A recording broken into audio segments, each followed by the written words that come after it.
दोस्तों, जब रहस्यों की परत दर परत खुलती है तब रिश्तों का एक महासंग्राम सामने आता है जिसका नाम है महाभारत। ये एक ऐसा माया जाल था जहां कौरव या फिर पांडव सभी फंसते चले गए और कुरुक्षेत्र की रणभूमि रिश्तों की बलि से लाल होती चली गई। वहीं दूसरी ओर भगवान श्री कृष्ण सारथी बनकर रहस्यों की कड़ियों को जोड़ते और फिर अधर्म की बेड़ियों को तोड़ते चले गए।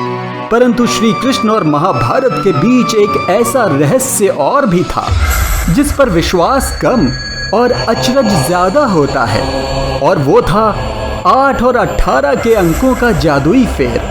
तो चलिए जानते हैं कि आखिर कैसे श्री कृष्ण के साथ 8 और महाभारत के रण में 18 का योग अपना माया जाल फैलाते रहे। तो दोस्तों, शुरुआत करते हैं भगवान श्री कृष्ण और उनके साथ जुड़े 8 के योग से। श्री कृष्ण का जन्म कृष्ण पक्ष की रात्रि के 7 मुहूर्त निकलने के पश्चात 8वें मुहूर्त में हुआ था, वो भी अष्टमी के दिन 3112 ईसा पूर्व। अचरज की बात तो ये थी कि श्री कृष्ण का जन्म भी 8वें अवतार के रूप में ही हुआ था और वो अपनी माँ देवकी की संतान भी 8वीं ही थे। अगर श्री कृष्ण की पत्नियों की बात करें तो वो भी 8 ही थीं।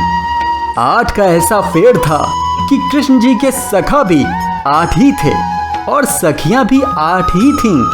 अब जरा चलिए महाभारत और 18 के फेर की जादुई गणना को समझते हैं। तो दोस्तों, महाभारत की पुस्तक में कुल 18 अध्याय हैं और महाभारत युद्ध भी कुल 18 दिनों तक ही चला था।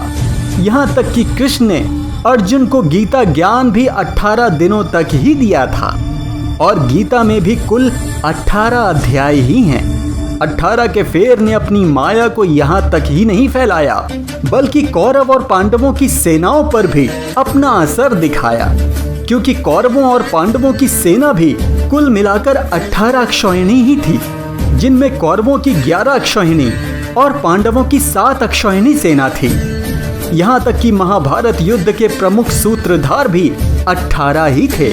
अचरज तो तब और भी गहरा जाता है जब ये पता चलता है कि युद्ध समाप्त होने के पश्चात कुल मिलाकर 18 योद्धा ही जीवित बचे थे। 18 अंकों का रहस्य केवल यहाँ तक ही सीमित नहीं था, बल्कि महाभारत के रचयिता वेदव्यास जी भी 18 अंक के फेर में फंस चुके थे। दरअसल वेदव्यास जी द्वारा रचे गए कुल पुराण भी 18 ही हैं। यहाँ तक कि शास्त्रों की कुल संख्या भी 18 ही है।